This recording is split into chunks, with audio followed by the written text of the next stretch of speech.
They banned the newspapers who uncovered the story. They deplatformed them.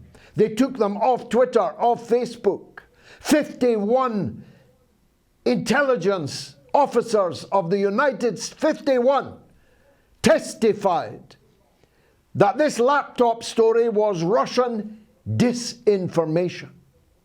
That the big guy referred to in documents on the laptop, who had to be satisfied financially in the negotiations between Hunter Biden and the oligarchs of Ukraine.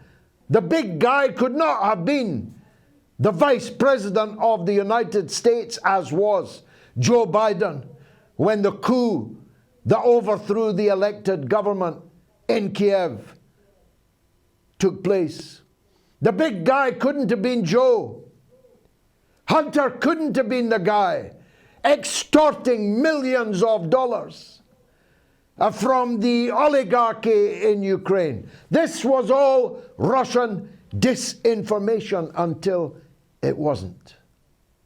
The New York Times this week published a story epochal in its importance, in which they finally confessed that the suppression of the Hunter Biden laptop story had been wrong, that the material on the laptop had been authentic, that Hunter Biden was a sick sexual criminal, drug addict, and up to his neck in corruption in the Ukraine, and that the whole sick story of the coup and everything that has happened since was ineluctably, inextricably linked to what must now be called the Biden crime family.